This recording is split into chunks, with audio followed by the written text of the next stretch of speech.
proprement dite, c'est bien l'incapacité par rapport à une profession donnée, euh, par rapport à plusieurs facteurs, et dont l'état général de l'intéressé, son âge, ses facultés physiques et mentales, ses aptitudes et sa formation professionnelle, hein. Donc, c'est tout ça qui est examiné lorsqu'on parle d'invalidité chez nous.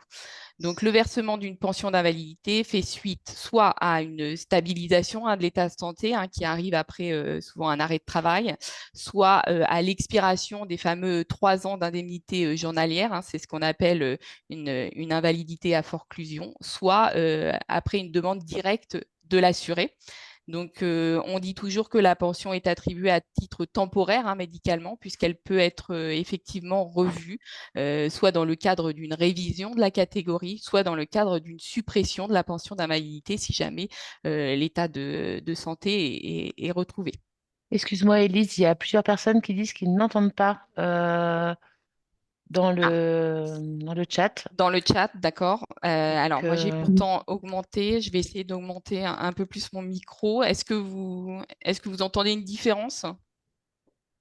alors moi, je t'entends très bien. Oui. Je pense que c'est Je pas pense toutes que les c'est un personnes. réglage chez eux à faire. Chaque personne doit avoir un réglage à faire parce que moi, au début, je n'entendais pas et j'étais obligée de régler. La réunion est Oui, enregistrée. ouais, je pense que c'est. Moi, j'entends bien, pas de problème. Bon, bah écoutez, oui, je vous laisse essayer de vérifier dans chaque personne qui a des difficultés au niveau du son, de voir si vous pouvez augmenter vos haut-parleurs, etc. En tout cas, bon, la réunion est de toute façon enregistrée, donc vous pourrez aussi Oui. revoir l'ensemble au besoin. Amandine, Lucie nous Alors, raconter. excusez-moi, par contre, j'ai certaines personnes dont le micro n'est pas coupé, ça fait des interférences. Donc, je vais poursuivre. Donc, au niveau de la pension d'invalidité, pour pouvoir en bénéficier, l'assuré doit justifier de conditions médicales et administratives, cumul des deux conditions. Donc, au niveau des conditions administratives, ce n'est de ne pas avoir atteint l'âge de 62 ans, d'être assuré social, d'avoir 12 mois d'immatriculation au moment de la constatation de l'état d'invalidité ou de l'arrêt de travail, et de satisfaire aux conditions de salariat, c'est-à-dire d'avoir au moins, de justifier de 600 heures sur l'année qui précède la date d'examen des droits, ou avoir cotisé sur au moins 2030 fois le SMIC. Donc ça, c'est les conditions administratives. Des conditions médicales, c'est que effectivement l'assuré doit présenter une invalidité réduisant sa capacité de travail ou de gain d'au moins 2 tiers. Il est alors effectivement dans la possibilité de se procurer dans n'importe quelle profession un salaire supérieur au tiers de la rémunération normale de l'emploi occupé antérieurement. Alors, au niveau de la pension d'invalidité, elle est cumulable, Donc, le cumul est possible avec une rente accident de travail, avec une pension militaire d'invalidité, une pension acquise au titre d'un régime spécial au niveau soit de l'invalidité ou de la retraite. Une deuxième pension ne peut pas être accordée pour la même pathologie que celle ayant... Ah, excusez-moi, j'ai des interférences. Je pense que certaines personnes n'ont pas coupé leur micro. Alors, je reprends. Donc, au niveau du cumul, c'est possible avec effectivement une autre pension, au niveau d'une autre pension, mais elle ne peut pas être accordée pour la même pathologie que celle ayant motivé l'attribution de l'autre avantage, du premier avantage par l'autre organisme. Donc, au niveau de ce cumul, ne sont pas pris en compte, par contre, les pensions de réversion, les rentes accidents de travail, mais de survivants, ou les pensions servies par les compagnies d'assurance privée. Alors, la pension d'invalidité, elle est soumise à l'impôt en tant que revenu de remplacement. Donc ça, elle apparaît bien au niveau des avis d'imposition. Elle est également soumise aux prélèvements sociaux, au niveau de la CSG, de la RDS et de la CASA, en fonction d'un barème qui est, lui, révisé annuellement. Donc ça, c'est des données qu'on rentre chaque année pour pouvoir vérifier à quel taux est soumise la pension d'invalidité au niveau des prélèvements. Le classement des invalides se fait en 3 catégories. Donc, on a la première catégorie, invalide susceptible d'exercer une activité rémunérée. La deuxième catégorie, invalide incapable d'exercer une profession quelconque. Et la troisième catégorie, invalide absolument incapable d'exercer une profession et en ayant besoin en plus d'avoir recours à une tierce personne pour effectuer les actes quotidiens de la vie. Attention, le classement en deuxième et troisième catégorie est une appréciation médicale d'un handicap et donc il ne saurait constituer une interdiction de travailler. Et encore une fois, seule la médecine du travail peut interdire la reprise d'un poste de travail. Le fait de passer en invalidité permet à l'assuré d'obtenir les remboursements de ses soins à 100% au titre du tarif sécurité sociale. Peu importe au niveau des remboursements, ça passe à 100%, le 100% invalidité. Le calcul de la pension d'invalidité. Alors, comment on calcule la pension d'invalidité? On la calcule en fonction des 10 meilleures années civiles, plafonnées, de l'immatriculation, depuis l'immatriculation de l'assuré jusqu'à l'année civile qui précède l'arrêt de travail ou la date de mise en invalidité. Donc, on fait une moyenne de ces 10 meilleures années et on calcule un salaire annuel moyen de base. Pour les catégories 1, on prend 30% de ces 10 meilleures années. Pour une catégorie 2, on prend 50%. Et pour une catégorie 3, vient s'ajouter aux 50% la majoration tierce personne. Donc, encore une fois, on le rappelle, c'est bien les 10 meilleures années, mais qui sont plafonnées. Donc, ça, c'est souvent quelque chose qui revient par rapport aux assurés. Ils ont des fois pas cette notion du plafonnement de leurs années cotisées. Concernant la majoration tierce personne, les invalides de la troisième catégorie, qui sont dans l'obligation d'avoir recours à une tierce personne pour accomplir les actes quotidiens, ont droit à une majoration de la pension. Donc, aucune règle particulière par rapport à la personne qui assiste l'invalide. Donc, nous, à ce niveau-là, peu importe, c'est-à-dire qu'à partir du moment où une catégorie 3 est reconnue, on verse la majoration tierce personne. La seule chose qui peut venir effectivement suspendre cette majoration tierce personne, c'est en cas d'hospitalisation, si elle est à la charge complète de la caisse. Donc, effectivement, dans ce cas-là, la majoration tierce personne peut être suspendue le temps de l'hospitalisation. Pour information, les assurés qui sont placés en masse, eux, peuvent percevoir pour l'instant la majoration tierce personne.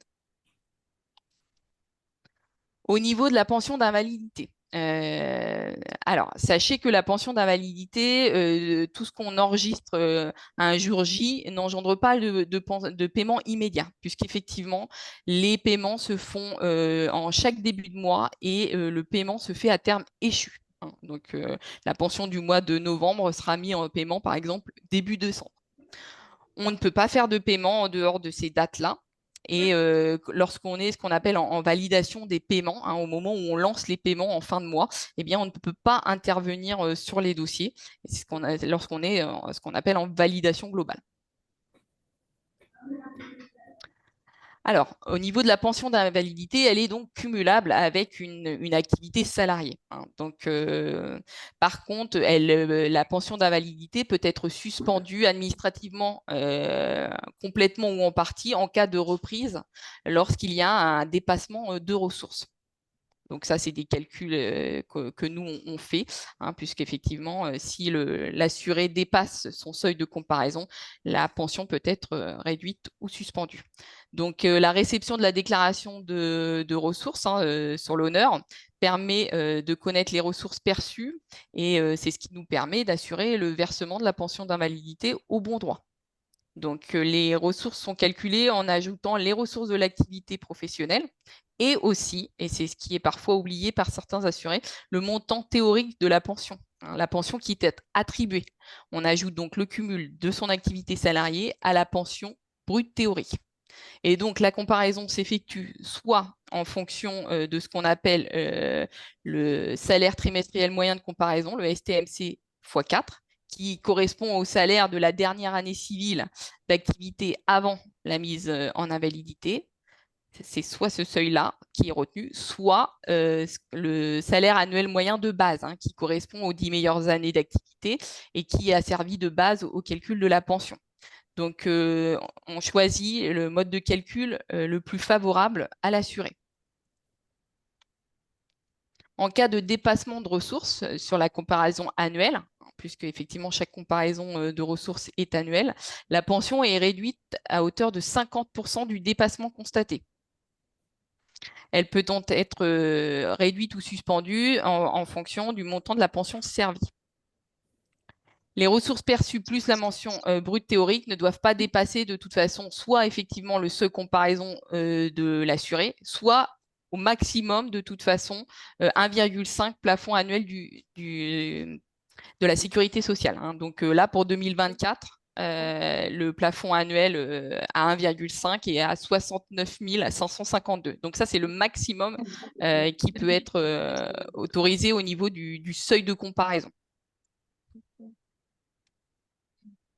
Alors, pour pouvoir constituer le dossier d'invalidité, donc pour pouvoir ouvrir une demande de pension d'invalidité, l'assuré il doit fournir le CERFA, hein, d'imprimé de demande de pension, le document S4150, qu'il doit dater et qu'il doit signer. Il doit fournir les 2 derniers avis d'imposition et au besoin un titre de séjour en cours de validité, hein, pour les personnes de nationalité étrangère. Donc, un titre de séjour en cours de validité. Ah, ça, c'est la constitution de base. Le dossier de base, c'est ce qu'on demande. Après, en fonction de chaque dossier et de chaque étude, peut être réclamé des justificatifs, notamment de bulletins de salaire à chaque assuré. C'est possible qu'on ait besoin de ces éléments-là pour pouvoir continuer l'instruction du dossier. La situation médicale peut être modifiée, hein, c'est ce qu'on voyait au début, c'est-à-dire que la pension est révisée lorsqu'il apparaît que l'évolution de l'état de santé du pensionné justifie une modification de son classement, hein, notamment soit en cas d'aggravation, hein, la plupart, ou en cas d'amélioration. Donc, une révision de la catégorie de pension est possible pour motif médical, mais pas pour ordre administratif. Donc, c'est-à-dire que lorsqu'on est pensionné catégorie 1, qu'on a donc une aggravation de son état de santé, que le médical détermine un passage en catégorie 2, eh bien, on ne peut pas recalculer le dossier. C'est-à-dire qu'on passe de 30% qui correspond à une catégorie 1 à 50% en catégorie 2, hein, mais on ne recalcule pas les 10 meilleures années, etc. C'est vraiment une continuation du dossier initial. Donc, on ne recalcule pas le dossier, sauf dans des cas bien spécifiques, en cas de nouvelle affection invalidante. Dans ce cas-là, une nouvelle pension peut être liquidée et se substituer à la première si elle est d'un montant plus élevé, uniquement lorsque la première pension a été supprimée médicalement ou suspendue administrativement pour dépassement de ressources, hein, pas pour non-réception de déclaration de ressources. Donc ça, c'est en cas vraiment de nouvelle affection invalidante ou pour l'aggravation de la même affection. Une nouvelle pension peut être liquidée et se substituer à la première, si bien sûr elle est d'un montant plus élevé, lorsque la première pension a été supprimée médicalement et que la première pension a été liquidée depuis au moins 3 ans, hein. Ce n'est pas les cas les plus représentatifs, hein. En général, c'est une évolution de la situation de l'assuré et donc un passage à une catégorie supérieure. L'allocation supplémentaire invalidité, c'est une prestation non contributive, c'est-à-dire sans contrepartie de cotisation, hein, contrairement à la pension d'invalidité où il faut avoir cotisé un certain nombre d'heures. Cette allocation a pour but de porter les ressources de l'assuré à un montant minimum fixé réglementairement et sous certaines conditions. Donc, au niveau des conditions, il faut d'abord la principale, hein, c'est être pensionné d'invalidité, être titulaire d'une pension d'invalidité ou d'une pension de veuve invalide. Il y a une condition de ressources et en fonction du foyer, hein, donc c'est-à-dire que les ressources, on prend les ressources de l'ensemble du foyer, donc du conjoint également, et il y a une condition de résidence. Au niveau de la pension de veuf ou de veuve, donc avant l'âge de 55 ans, le veuf ou la veuve peut prétendre à une pension si elle-même a un taux d'incapacité au moins égal aux 2 tiers, si son conjoint ou sa conjointe était titulaire ou remplissait les conditions administratives pour l'attribution soit d'une pension d'invalidité, soit d'une pension vieillesse au moment du décès. La pension de veuf ou de veuve prend effet au premier jour du mois qui suit le décès, si la demande est déposée dans les 12 mois suivant le décès, au premier jour du mois suivant la réception de la demande, si ce délai est dépassé. La pension est égale à 50% de la pension principale dont bénéficiait ou aurait bénéficié l'assuré décédé. La pension peut être majorée de 10% lorsque le bénéficiaire a eu au moins 3 enfants. Toutefois, lorsque la veuve ou le veuf bénéficie d'un avantage personnel, le cumul des deux avantages n'est possible qu'après application des règles de cumul. Et cette pension est supprimée en cas de remariage à la date du remariage. Alors, concernant la réforme des retraites, la pension d'invalidité, elle, prend fin à l'âge de 62 ans. En effet, suite à la réforme des retraites 2023, dont les dispositions prennent effet au 1er septembre 2023, l'âge de départ en retraite pour les pensionnés d'invalidité est maintenu, lui, à 62 ans. Donc, si un assuré en activité présente une invalidité entre l'âge de 62 ans et 64 ans, qui est l'âge maintenant légal de départ en retraite, il ne peut se voir attribuer une pension d'invalidité. Dans cette hypothèse, l'assuré doit solliciter une pension de vieillesse au titre de l'inaptitude auprès de la CARSAT. Il n'y aura pas de pension d'invalidité chez nous au régime général. Donc là, au niveau de notre présentation par rapport aux assurés travailleurs salariés, on arrive au terme de cette présentation. Donc, on va répondre aux questions que vous avez pu émettre sur le chat, puisque effectivement, on a eu un souci de déconnexion. Donc, certaines ont été répondues directement par écrit, et puis on va reprendre au niveau de ce que vous avez pu mettre. Alors, je vais arrêter donc le partage. Et donc, je vais me mettre sur le fil de discussion. Je vais regarder. Si tu veux, je te lis les questions, Élise. On avait comme question, est-ce que le Oui, je PPT veux bien. sera transmis? Donc oui, le PPT sera transmis après. Alors, question, une pension d'invalidité peut-elle être cumulable avec une rente IRSEM versée au titre de la prévoyance? Alors, au niveau de la pension d'invalidité avec, pardon, Une pension, est-ce qu'elle peut être cumulable avec une rente IRSEM? une rente d'invalidité? C'est juste marqué une rente IRSEM, IRCEM, versée au titre de la prévoyance. Au titre, alors, on peut cumuler une pension d'invalidité avec tout ce qui est une prévoyance privée. Donc, apparemment, ça a été répondu visiblement. Oui, on peut le cumuler, il n'y a pas de souci, ça. Toutes les réponses ont été répondues, mais c'est pour que tout le monde entende. Ah, d'accord. Pardon. Est-ce que quelles sont les conditions de cumul avec les indemnités France Travail si licenciement pour inaptitude au travail? Excusez-moi, monsieur ou madame Aliaga, pourriez-vous couper votre micro, s'il vous plaît? Merci. Quelles sont les conditions de cumul avec les indemnités France Travail si licenciement pour inaptitude au travail?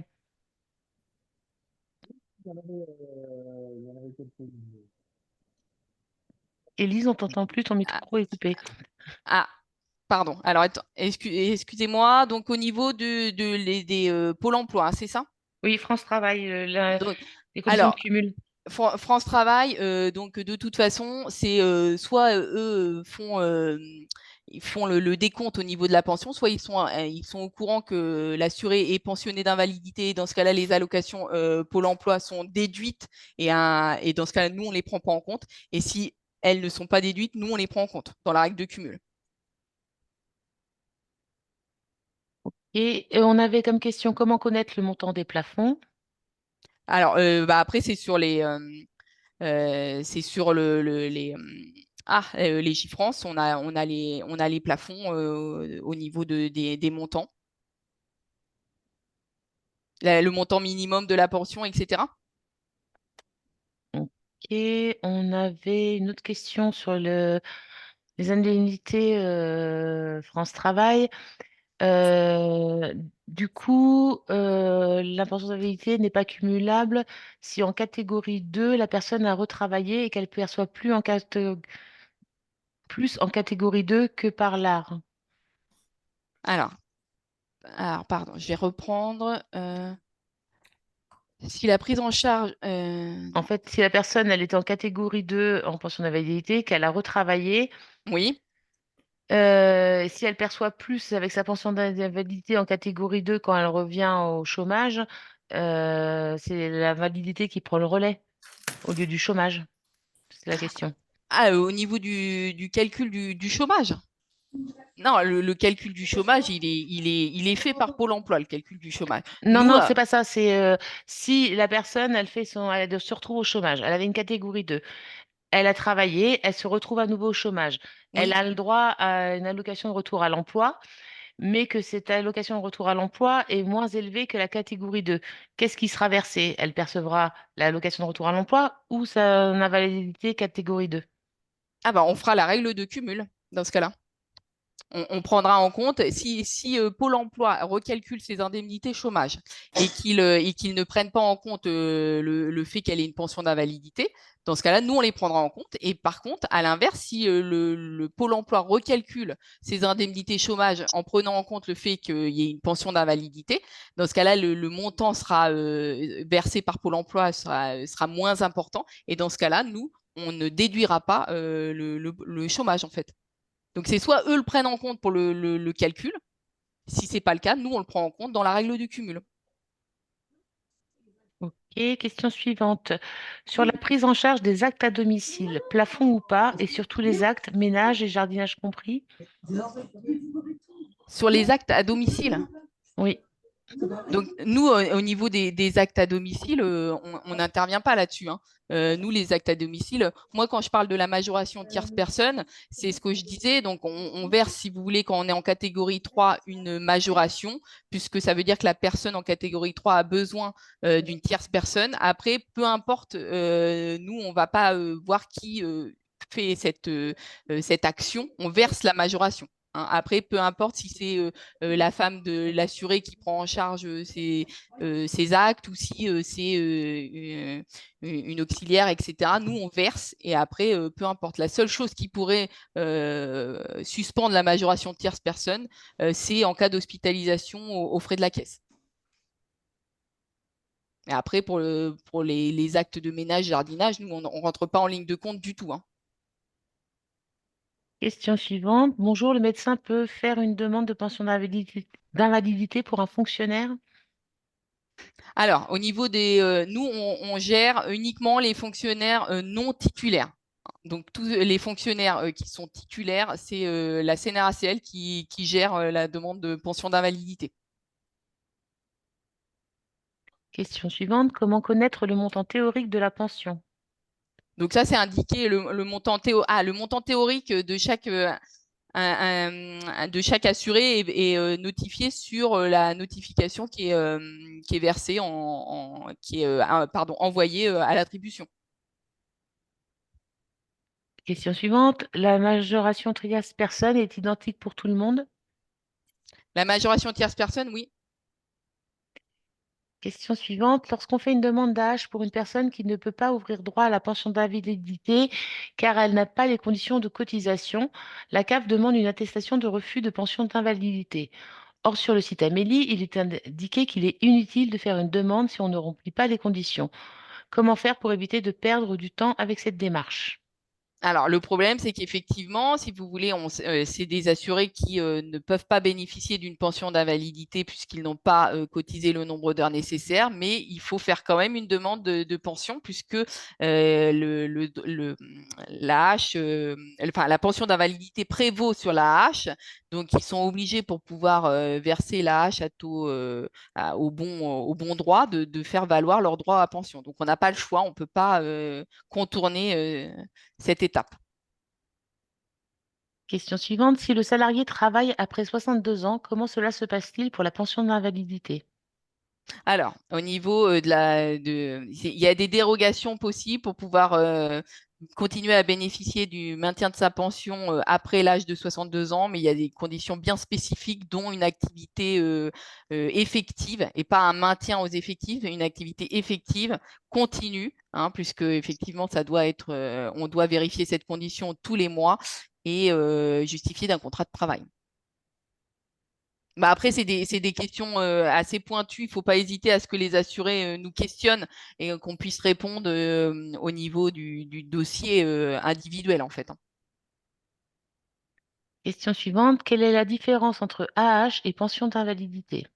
Alors, c'est pas la même chose, hein. Nous, effectivement, on attribue une pension d'invalidité avec une double condition, une condition médicale, c'est-à-dire une capacité de travail perdue, mais aussi une condition de cotisation, à savoir avoir travaillé un certain nombre d'heures avant la mise en invalidité. La H n'est pas les mêmes conditions.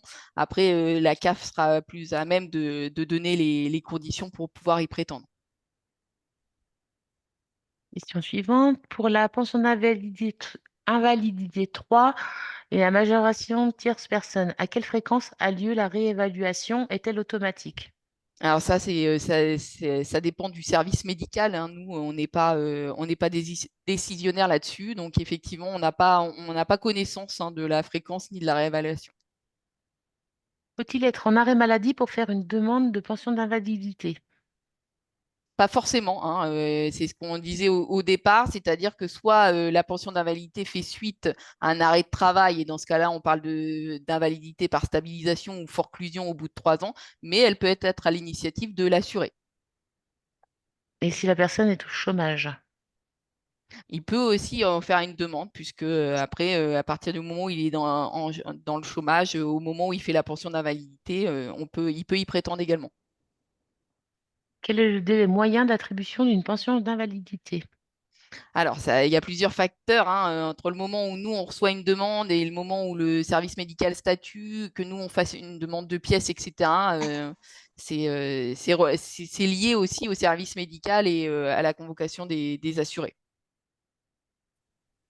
Question suivante. Les soins pris en charge à 100% sont-ils pour l'ensemble des soins, même ceux en dehors de la pathologie pour laquelle la pension d'invalidité a été décidée? Oui, c'est pour tous les soins, sauf les remboursements de transport, qui, eux, sont en lien avec une prise en charge au titre d'une ALD. Une pension d'invalidité peut être cumulable avec l'ASS.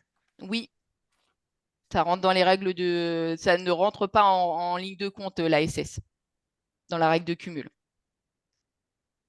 Autre question. Une personne en catégorie 2, incapacité d'exercer un travail quelconque, ne pourrait donc pas accéder à un emploi en télétravail, exemple démarchage téléphonique, doit repasser devant un médecin du travail.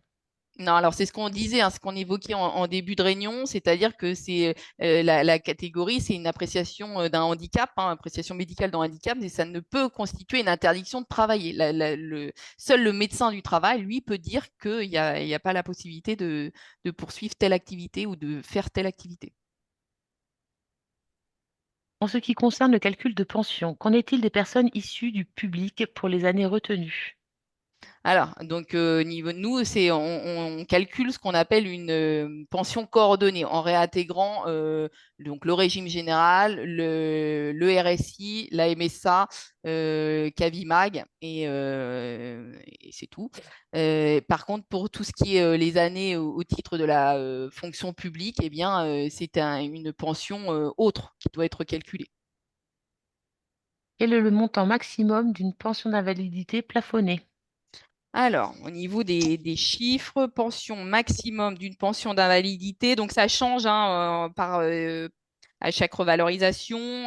Au 1er janvier 2024, en catégorie 1, le pension maximum, c'était mensuellement 1159,20 €. En catégorie 2, et donc 3 pour le coup, 1932. Une rencontre avec le médecin conseil de la CEPAM est-elle indispensable dans la procédure de demande de pension d'invalidité? Alors, il y a forcément un avis médical. Après, il est rendu soit en convoquant l'assuré, soit auprès d'un entretien téléphonique ou sur dossier. Ça, c'est au niveau du médical. Est-il possible d'avoir les coordonnées d'une personne pour des dossiers complexes? Alors non, on va pas pouvoir. Effectivement, comme je vous l'ai indiqué en début de réunion, on gère 6 départements, soit un peu plus de 25 000 pensions. Encore une fois, quand le dossier est complexe, il ne faut pas hésiter à orienter l'assuré pour qu'il fasse le 36-46, qu'il demande à ce qu'on le recontacte ou qu'il passe par son compte Amélie par le biais d'un mail pour qu'on puisse effectivement répondre à sa demande.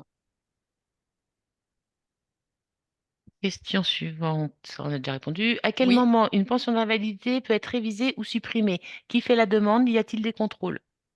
Alors, au niveau de la révision ou de la suppression, elle peut être à l'initiative de l'assuré, hein, qui demande soit la révision de sa catégorie, soit même la suppression. Et puis, elle peut être à l'initiative du médical. Autre question. L'accès à une pension d'invalidité est-il possible quand on est détenteur d'un titre de séjour provisoire? Alors, le titre de séjour provisoire, ça fait partie, je crois, le récépissé d'une demande de renouvellement, c'est pris en compte. Et après, si c'est en cours de validité au moment où on prend, on étudie, mais le côté provisoire, c'est pas comme ça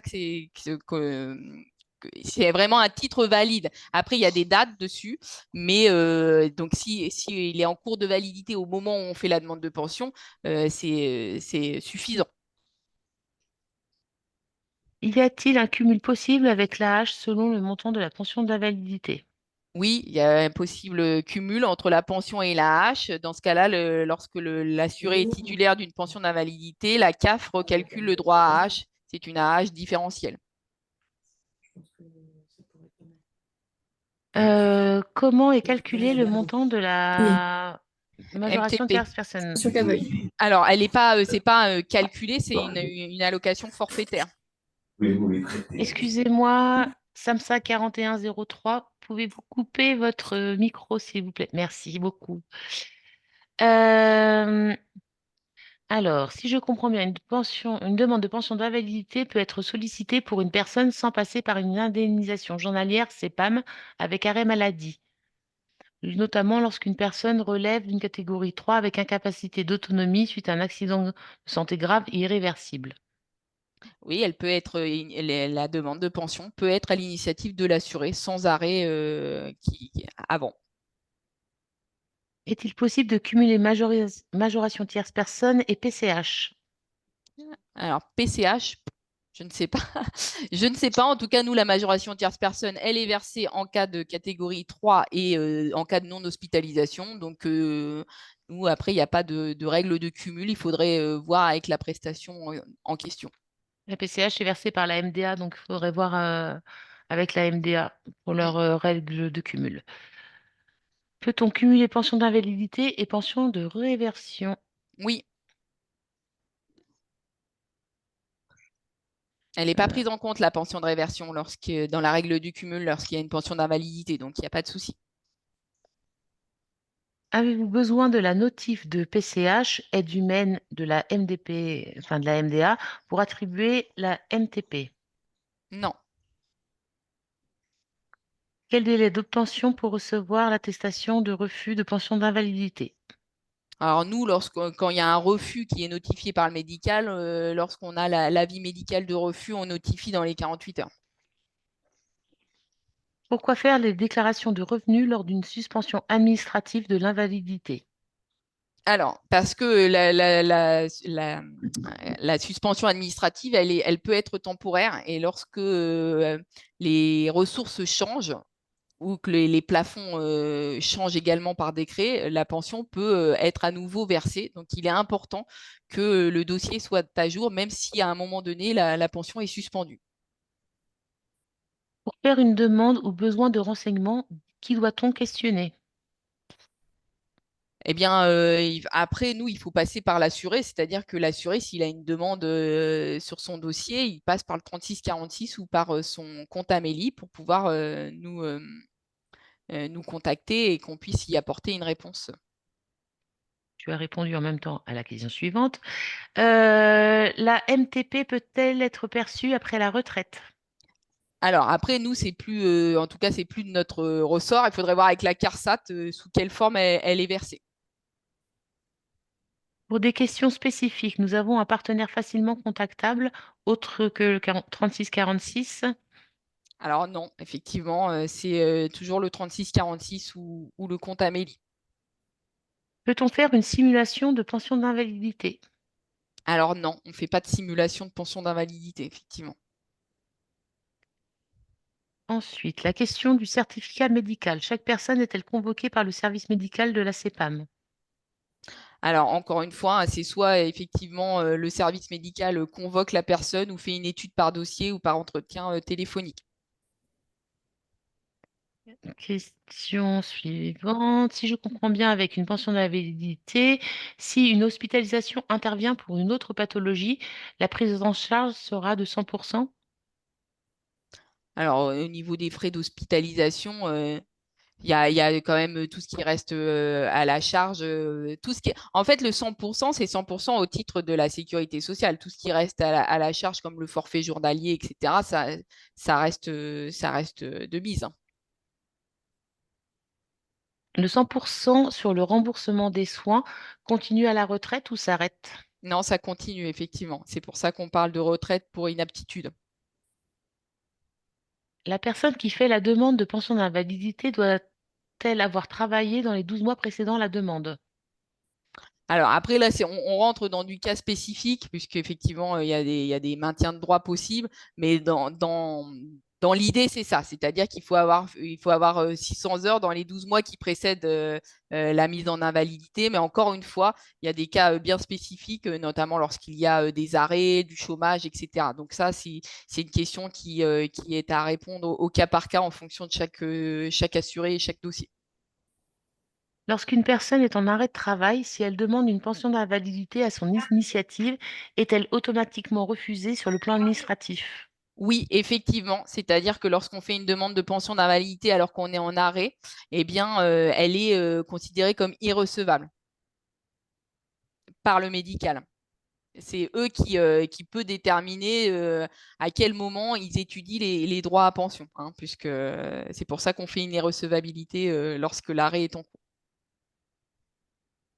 Une personne ayant travaillé durant une longue période dans le public puis dans le privé, deux pensions d'invalidité pourraient-elles être cumulables? Bah, après, oui, il y a possibilité effectivement mais après ça, nous, on peut pas répondre au niveau du côté public CNRACL, hein. Nous, effectivement, au niveau du régime général, on calcule avec les années soumises à cotisation au régime général ou à MSA, RSI, etc., au niveau de la pension coordonnée. Après, il faut voir au niveau de la CNRACL, pardon, quelles sont leurs conditions. Si un problème de pension est survenu et qu'elle n'a pas été versée en début de mois, elle ne pourra pas être versée avant le mois suivant? Alors, normalement, le versement se fait une fois par mois à terme échu. Alors, quand il y a des régularisations, il peut, à titre exceptionnel, faire une demande d'acompte lorsqu'on a une régularisation à mettre en paiement. Mais il y a aussi des périodicités à respecter pour les demandes d'acompte. Le service social de la CARSAT peut-il aider une personne dans la constitution de sa demande de pension d'invalidité? Alors là, Je vais pouvoir répondre si tu veux. oui. Si la personne, elle est suivie parce qu'elle est en arrêt maladie, ça peut rentrer dans le suivi de la CARSAT. Mais la condition sine qua non pour que la CARSAT accompagne une personne, c'est qu'elle soit en arrêt maladie. C'est quoi le domicile médical concrètement? La personne doit-elle mettre des éléments médicaux, analyses, radio, compte rendu d'examen dans le dossier de demande d'invalidité? Alors, tout ce qui est, nous, au niveau administratif, on n'a accès qu'aux documents administratifs. Les documents médicaux, ils doivent être directement transmis au service médical. Après, on n'a pas connaissance de ce qu'ils demandent eux pour pouvoir étudier le côté médical. Quand on perçoit une PI1, il y a des aides possibles pour financer des heures d'aide humaine, aide ménagère. Alors ça, c'est pas de mon domaine de compétence, hein. Moi, je ne connais pas les aides possibles euh, par rapport au fait d'être pensionné. Moi, je peux vous donner voilà, le mode de calcul de la pension d'invalidité. Après, si c'est cumulé avec d'autres aides, c'est pas de mon domaine de compétence. Quelle est la durée moyenne d'instruction d'une pension d'invalidité pour savoir à quel moment la solliciter si on sait qu'au terme des 3 ans d'IJ, il n'y aura pas de reprise d'emploi possible? Bah après, au niveau du terme des 3 ans, ça, c'est de l'ordre du service médical. C'est lui qui va déterminer la fin des 3 ans et qui va automatiquement se poser la question de l'invalidité ou non. Question suivante qui rejoint. Faut-il la solliciter avant la fin des IJ pour éviter une rupture de ressources? Alors normalement, il y a pas à faire de demande, hein. C'est-à-dire que si le médical il estime que les indemnités journalières sont plus dues parce que l'État est stabilisé, il va de lui-même statuer sur une invalidité. Alors, la question suivante, c'est est-ce que nous allons recevoir ce PowerPoint?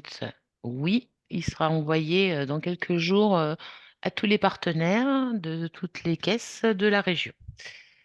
Vous avez parlé de la CNRACL pour les fonctionnaires des collectivités territoriales, mais pour les fonctionnaires de la fonction publique d'État. C'est la même chose pour tous les fonctionnaires. Le RSA peut-il être cumulable avec la pension d'invalidité? Alors, bah après, il faudrait voir avec la CAF hein, pour leurs règles de cumul. Nous, on n'en tient pas compte.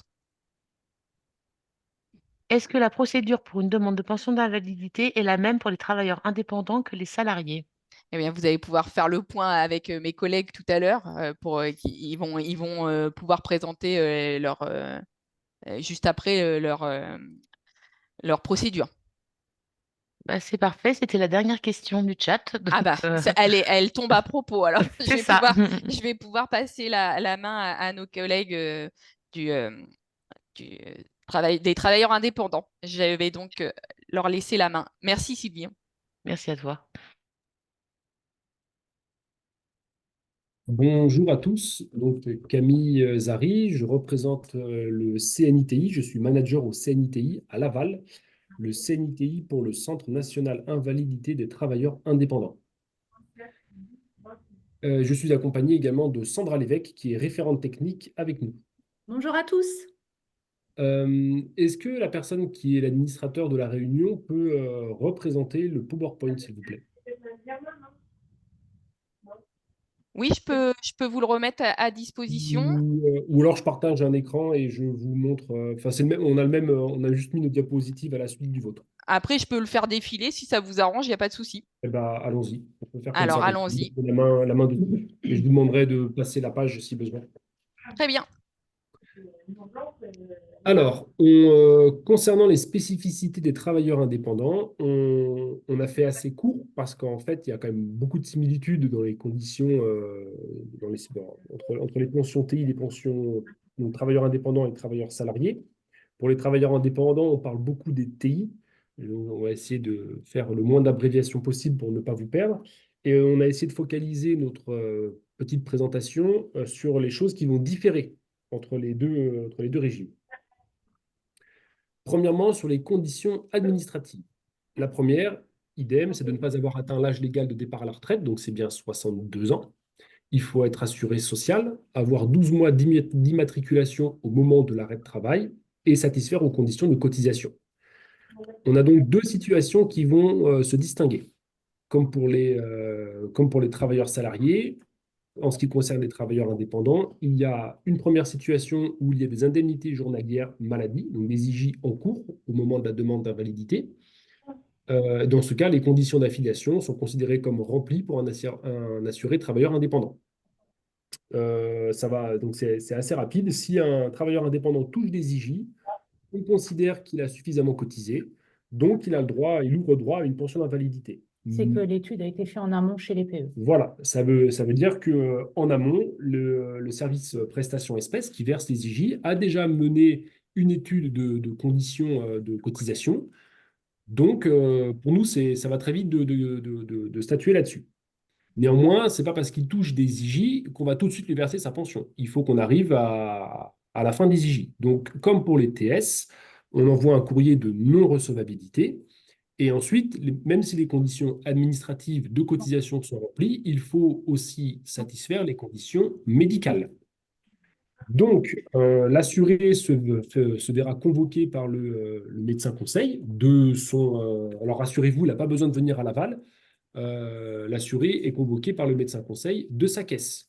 En fait, à Laval, nous sommes une caisse prenante pour l'activité et on s'occupe de tout le territoire national pour les pensions d'invalidité des travailleurs indépendants. Mais chaque assuré doit continuer de s'adresser à sa caisse d'affiliation. Je fais une petite parenthèse. Je vous propose également de poser vos questions au fur et à mesure dans le petit chat et on y répondra dès qu'on aura terminé.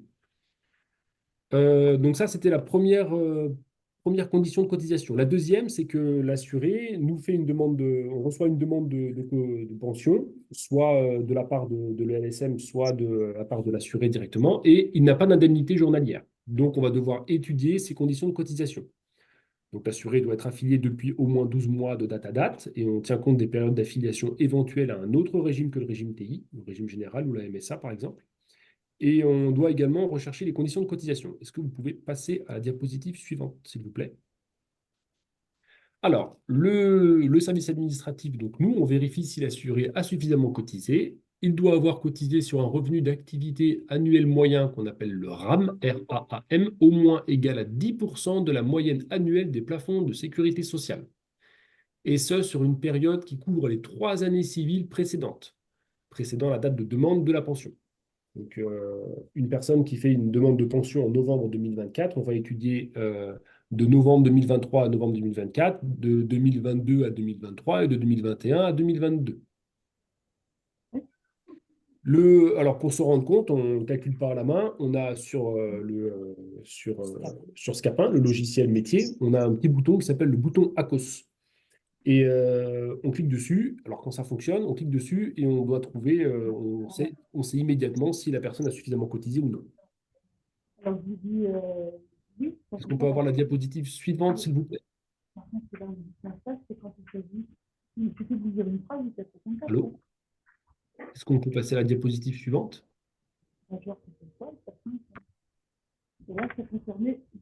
Élise? Est-ce que le 961, là, il peut couper son micro? Oui, comment ça me fait chier, celui-là, il a pas de puissance, il a 80 € par semaine, ça ira bien. Excusez-moi, est-ce que vous pouvez couper vos micros, s'il vous plaît, pendant qu'on présente Il a eu 100 € la la semaine. présentation? Donc, le 961, 99, 68, 71, 67. Est-ce que vous m'entendez? Oui, j'ai bien Spécificité complémentaire, donc diapositive 19. ça suffit, là. On va vous parler des catégories pour les travailleurs indépendants qui sont un peu différentes des travailleurs salariés. Ici, on ne parle pas de catégorie 1, catégorie 2, catégorie 3. On parle de PIPM, pension d'incapacité partielle au métier, qui équivaut à la catégorie 1. La PITD, pension d'invalidité totale et définitive, qui équivaut à la catégorie 2. Et la PITD plus la MTP, donc majoration tierce personne, qui équivaut à la catégorie 3. Et les calculs sont exactement les mêmes. On prend les 10 meilleures années cotisées de les assurés. Alors, 30% pour la PPM. 30% pour la entend rien. PPM. Excusez-moi. Élise, moi, j'ai pas la main pour les micros. Tu l'as peut-être. Si tu l'as, est-ce que tu peux couper les micros des personnes qu'on entend en arrière-plan? Merci beaucoup. Alors, je vais essayer, Sylvie, je vais essayer. Donc la PITD, on est à 50%, et la PITD plus majoration tierce personne, 50%, plus la MTP. Est-ce qu'on peut passer à la diapositive suivante? Allez, moi, je peux même faire une tomate. Ils se reconnaissent pas. Je pense qu'ils sont- Je n'ai pas la main malheureusement sur les micros. Je suis désolée, Sylvie. Donc, est-ce que vous pourriez couper l'ensemble des micros puisque Marie-Pierre, elle est déconnectée et c'est elle qui avait accès au micro. Ouais, j'ai pas la main, en fait. Je C'est bien suis mon problème. désolée.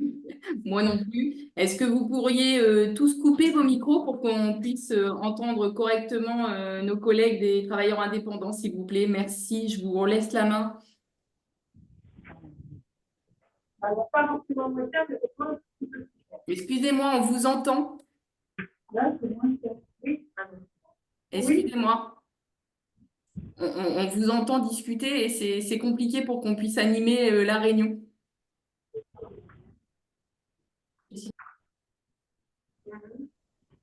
Alors, concernant le calcul du plafond de comparaison, pour les bénéficiaires d'une pension pour incapacité partielle au métier, catégorie 1, le montant cumulé de la pension et du revenu professionnel et ou des éventuels revenus de remplacement ne doit pas dépasser 4 fois le montant de la pension d'invalidité.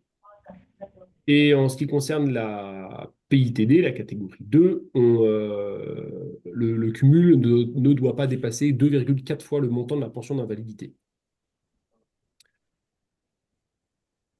Ensuite, concernant, non, 21, diapositive 21. Pour les règles du cumul. Alors, pour la prise en compte des ressources, les périodes de référence, elles s'étendent sur 12 mois et elles dépendent de la nature de l'activité professionnelle, TS ou TI, exercée par l'invalide. Alors, pour un invalide qui est travailleur indépendant, il peut néanmoins, comme on vous l'expliquait tout à l'heure pour les TS, reprendre une activité professionnelle. Et nous, il va y avoir donc une petite différence entre le fait qu'il reprenne une activité professionnelle en tant que travailleur indépendant ou en tant que travailleur salarié. S'il reprend une activité en tant que travailleur indépendant, ah non, pardon, s'il reprend une activité en tant que travailleur salarié, on va vérifier la période qui porte sur les 12 mois glissants, de M-13 à M-2. Exemple, pour le mois de mai 2024, on examine le montant des ressources d'avril 2023 à mars 2024. Et ensuite, la période de référence pour un invalide travailleur indépendant qui a repris une activité non salariée, donc il est toujours travailleur indépendant, elle va porter sur les revenus de l'année N-2. Par exemple, pour le mois de mai 2024, on examine les revenus d'il y a 2 ans. Donc les ressources réelles de l'avis d'imposition de l'année 2023 sur les revenus 2022. Et là, on va donner des précisions très importantes en ce qui nous concerne. Le fait que le pensionné travailleur indépendant reprenne une activité salariée ne transforme pas sa pension travailleur indépendant en pension travailleur salarié. Son dossier reste donc géré chez nous et le calcul du plafond reste celui des travailleurs indépendants. Et tous les assurés qui exercent une activité de travailleur indépendant doivent impérativement fournir chaque année leur avis d'imposition d'il y a 2 ans, enfin leur dernier avis d'imposition. À défaut, on doit bloquer la pension. Donc actuellement, on a 10 000 assurés qui sont sur l'échelle nationale qui sont concernés par cette mesure. Ils ont en 2023, en fait, on va se servir de l'année 2023 pour calculer leur pension de 2025. Et pour ça, on doit connaître leurs revenus réels et donc se référer à leur avis d'impôt 2024 sur les revenus 2023. Et avec les ressources réelles 2023, on calcule 2025. Enfin, autre spécificité sur les régimes coordonnés. Ça, je te laisse te présenter, Sandra, si tu veux bien. Non. Ouais, c'est pareil. C'est pareil.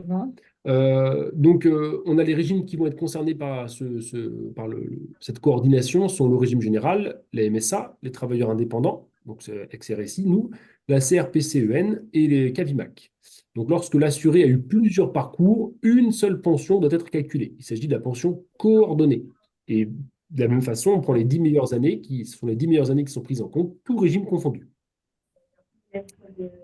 Et dernière diapositive, pour les délais de traitement, donc les instructions de pension, on a 60 jours pour donner des réponses aux assurés. Et on dépend, comme pour les TS, des services médicaux et des services prestations espèces pour liquider une pension. Ça, c'est une particularité bien précise chez nous. Les indemnités journalières doivent être payées jusqu'à la veille de mise en invalidité. On doit être certain que les IJ sont payés pour pouvoir nous débloquer la pension et verser la pension. Concernant les réponses aux échéances médialogues, le 36-46, on a 10 jours pour répondre aux sollicitations de niveau 2 lorsqu'elles nous arrivent, alors que dans le cas général, c'est 48 heures. Le fait qu'on soit une antenne nationale pour l'invalidité, on a une dérogation de 10 jours. Merci beaucoup pour cette présentation. Pour l'instant, on n'a qu'une seule question, c'est sur la complétude des déclarations de ressources. Oui. En fait, on nous demande juste si on aborde le sujet. Alors, les déclarations de ressources, c'est comme les TS. Donc, elles sont envoyées via le compte Amélie. Donc, elles peuvent être mensuelles, trimestrielles, semestrielles ou annuelles. Il faut savoir que pour les TI classiques, comme on les appelle, ils font leur bilan une fois l'année. Donc, ils estiment simplement leurs ressources. Mais ça ne nous pose pas de problème parce que depuis le décret de 2022, nous travaillons avec les ressources N-2. Même s'ils estiment des ressources pour 2025 à 1 000 euros par mois, 2025 est payé avec les ressources 2023.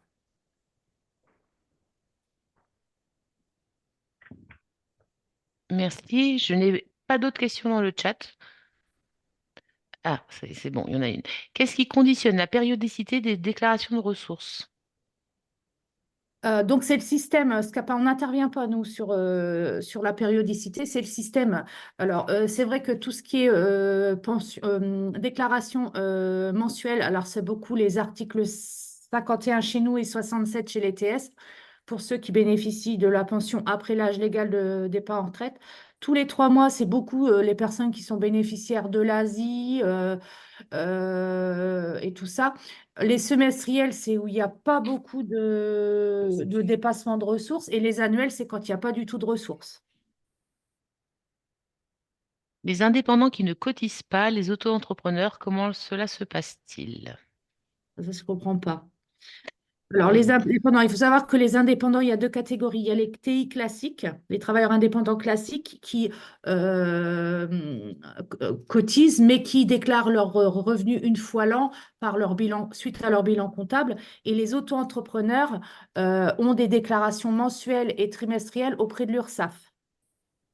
Donc, nous, les indépendants, on va mettre à jour leurs ressources chaque année. Par contre, les auto-entrepreneurs, avec notre portail URSSAF, on a un portail TI via l'URSSAF qui nous donne accès aux montants cotisés par les auto-entrepreneurs, que ce soit mensuel ou trimestriel.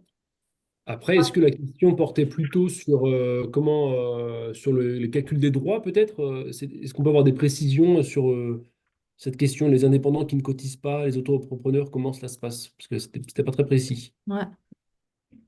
Il n'y a rien d'autre dans le chat, mais si Non. MBE peut prendre la parole pour préciser sa question. Alors, actuellement, on n'a pas de liaison avec. J'ai pris de l'avance. Oui. Oui, je vois ça. Avez-vous des liaisons avec les services fiscaux pour récupérer les ressources annuelles? Non, alors on n'a pas de liaison pour les ressources annuelles. Là, simplement, il existe le ProWeb, comme chez les TS, pour injecter l'exonération fiscale. En fait, c'est pas nous qui interrogeons directement les services fiscaux. L'outil, je pense que là, vous confirmerez, vous aussi chez les TS. L'outil métier s'appelle Scapin et c'est ceux qui gèrent ce logiciel Scapin qui se rapprochent de la DGFiP pour récupérer des informations fiscales et intégrer les exonérations Mais c'est la CGS, la CRG. Oui, je confirme en TS aussi, hein, il y a une liaison en fait qui se fait, Oui. puisque c'est donc les services fiscaux qui nous donnent ces éléments-là pour que ça soit injecté directement dans notre outil métier. Mais ça ne se fait pas pour les ressources, malheureusement. Non, c'est ça. Alors, on a une précision de MBE qui écrit avec souci de santé des commerçants ambulants, des artistes. Peut-être prendre la parole, MBE, ce sera plus simple d'expliquer de vive voix votre question. Oui, bonjour. Je suis Madame Bergeau, je suis travailleuse sociale au CIS des territoires vendômois. Et en fait, j'accompagne des personnes qui bénéficient du RSA du fait qu'ils n'arrivent pas à vivre de leur activité. Et donc, je m'interrogeais, parce que, je veux dire, avant, ils relevaient du RSI. Ils pouvaient aussi relever au niveau de la RAM, hein, au niveau de la sécurité sociale, c'était la RAM. Plusieurs se sont entendus dire que un indépendant, c'était pas malade, n'avait pas de droit spécifique. Donc là, je me demandais maintenant que les indépendants étaient gérés par vous, est-ce qu'il y avait des changements, est-ce qu'il y avait des droits possibles ou pas pour ces gens qui ont travaillé mais qui n'ont pas cotisé, en fait, voilà. Alors, Suffisamment cotisé. ils n'ont pas suffisamment cotisé, comme mon collègue vous le Oui, c'est disait tout ça. à l'heure. Oui. Monsieur Zari, si vous voulez, nous, quelqu'un qui n'a pas d'indemnité journalière, nous, on vérifie sur les 3 années précédentes la demande si l'assuré a justement cotisé au seuil des 10% du plafond de la sécurité sociale. Malheureusement, s'il ne dépasse pas ce plafond, ça sera un refus administratif directement. D'accord. Ouais, Je vous remercie. le plafond de la sécurité sociale, c'est Là, on va dire que c'est 40 000 euros, grosso modo, c'est un peu ouais, plus. ouais. Donc 10% de 40 000 euros, c'est 4 000 euros. Il faut que la personne ait cotisé au moins 4 000 euros. Je vous fais dégrossir le truc Oui, parce que large, là, hein, et voilà. Et s'il y a pas si la personne n'a pas cotisé sur ce montant-là, les droits ne sont pas ouverts. Donc effectivement, faut vérifier ça. Merci. En tout cas, ce que vous pouvez donner comme conseil aux personnes que vous accompagnez, c'est de toujours être le plus à jour possible dans leur déclaration auprès des URSSAF. Parce que c'est là-dessus qu'on va se baser. Oui, oui. Mais ils Ensuite, ont des droits, hein, certainement. Il n'y a pas de, une personne qui est indépendante peut tout à fait tomber malade et ils ont des droits. Par contre, nous, on n'est pas là pour dire qu'ils en ont ou qu'ils n'en ont pas. Enfin, on vient juste vérifier les conditions de cotisation. On se base sur ce qui a été déclaré par les travailleurs indépendants. c'est comme les TS en fin de compte. Il y a la condition médicale et il y a la condition administrative. Sauf que pour les TS, c'est 600 heures et que nous, c'est la condition de cotisation. Oui. Donc, il faut compter 4 000 euros de cotisation payée Alors sur le là, Plus il de est ça, il est à 4 280 cette année. D'accord. 4 280. Merci. Et c'est sur les 3 dernières années, hein, c'est la moyenne des 3 dernières années. Oui, oui. C'est pas sur un an. On regarde les 3 dernières années, il faut que la moyenne fasse 4 280. ensuite, ce n'est pas une question, c'est plutôt une remarque. Un artisan qui se retrouve en invalidité à l'époque de la RSI de catégorie 2 n'est pas pris en compte par les impôts. Cela rend les choses bien difficiles. Comment ça n'est pas pris en compte par les impôts? C'est une remarque de Solène, donc je ne sais pas. Je vous ai lu la remarque. Solène, si elle veut prendre la parole pour nous Il n'y a Elle pas n'a de pas expliquer. de micro. Elle n'a pas de micro. Donc, voilà. Et il n'y a pas d'autres questions dans le chat.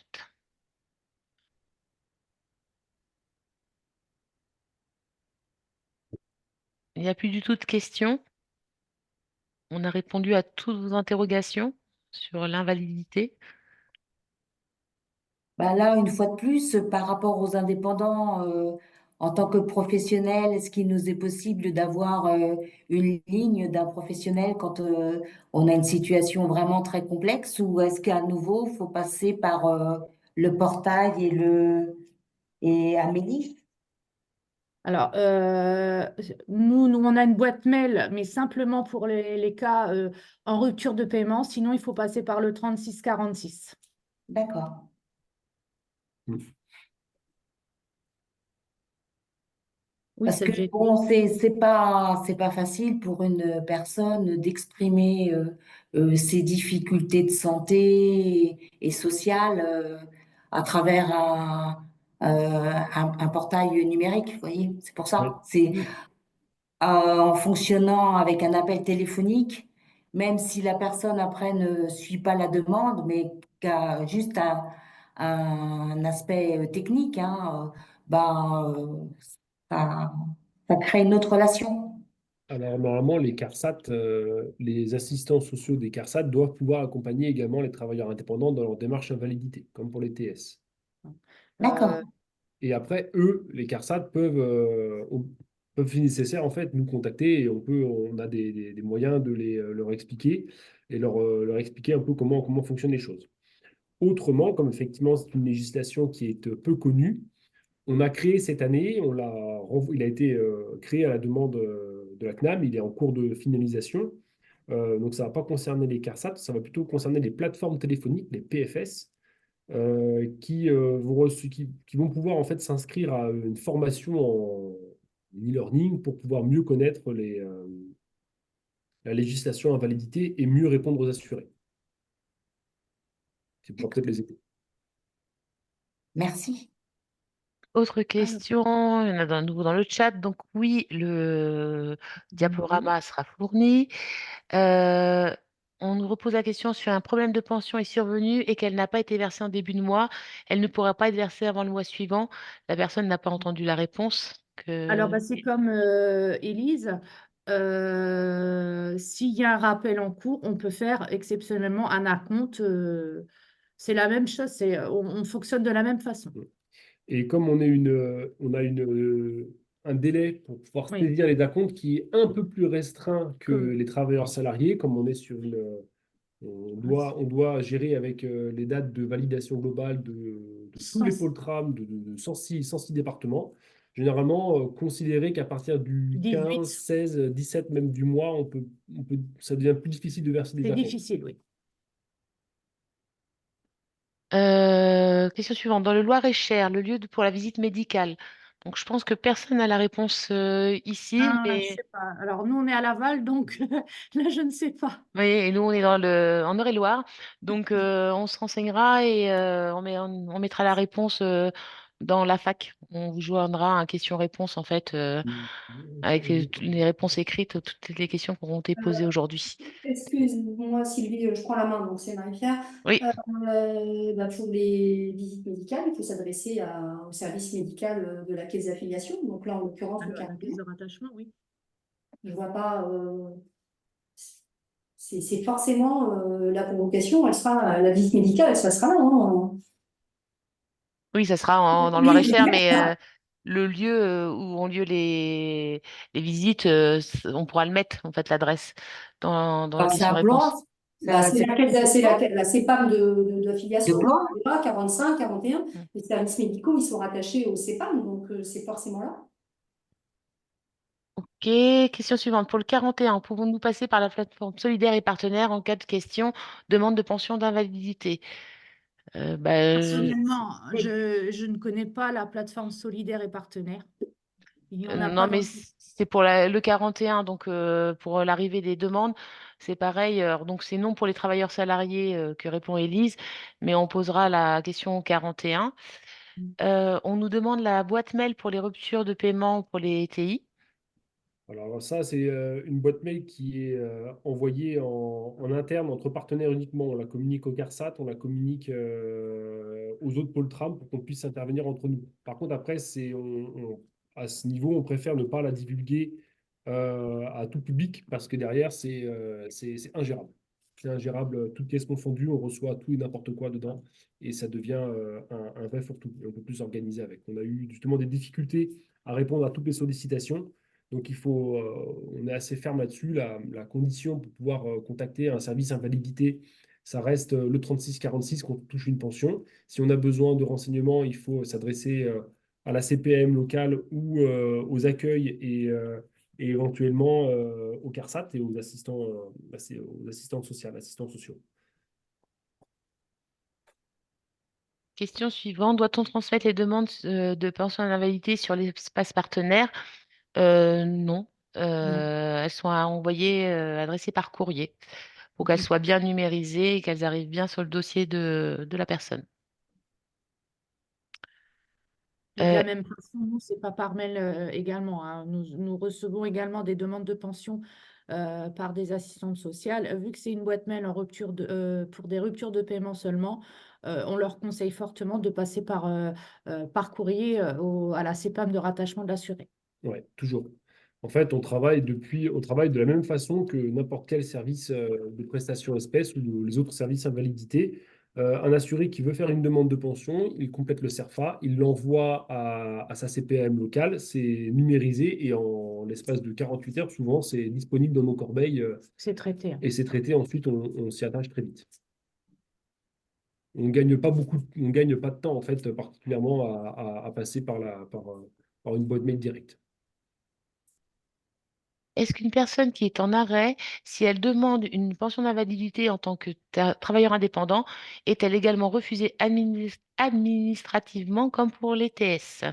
Oui, tout Oui. à fait. Tant qu'elle est en arrêt de travail, nous allons établir une non-recevabilité, envoyer l'information au service médical pour dire qu'il y a une demande d'invalidité en cours avec un arrêt et qu'on a établi une non-recevabilité.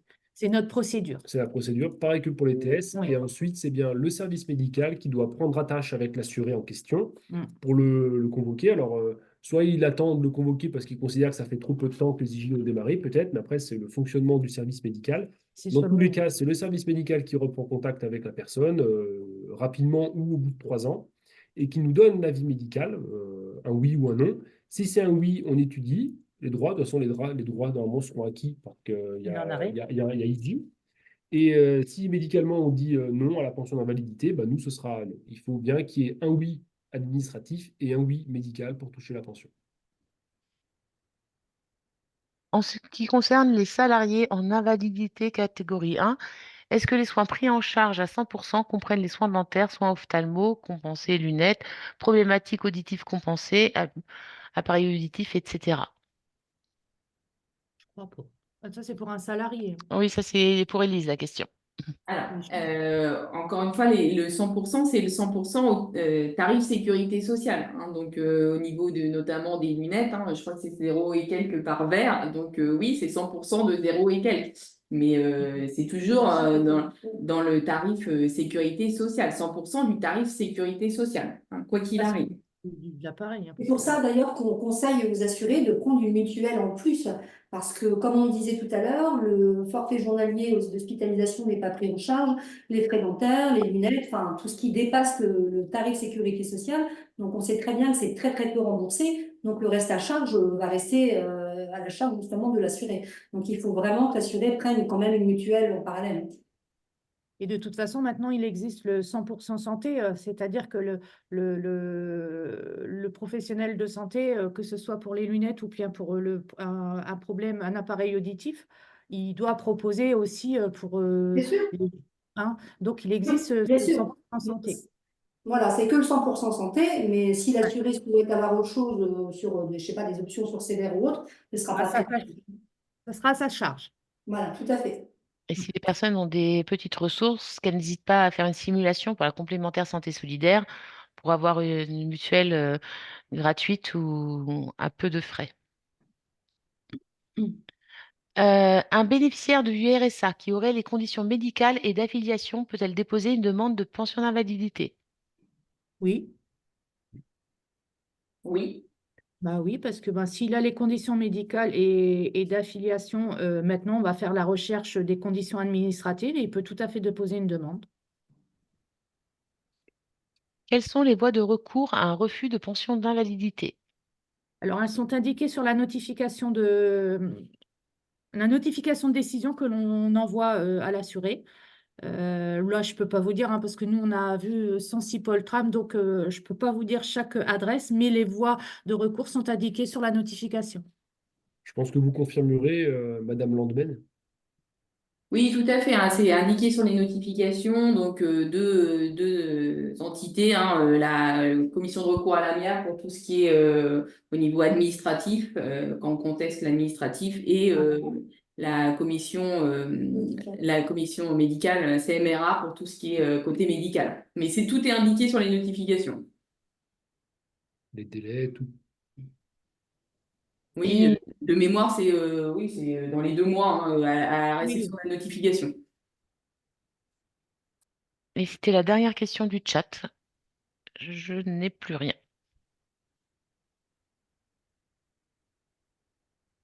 S'il n'y a pas d'autres questions, on va vous libérer.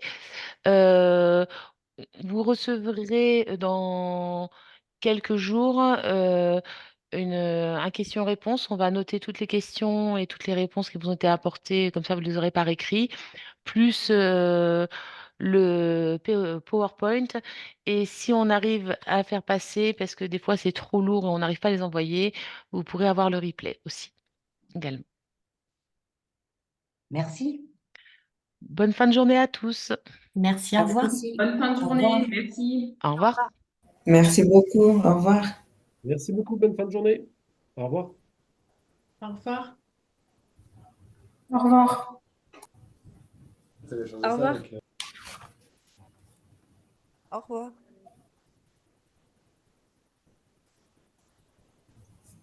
Au revoir.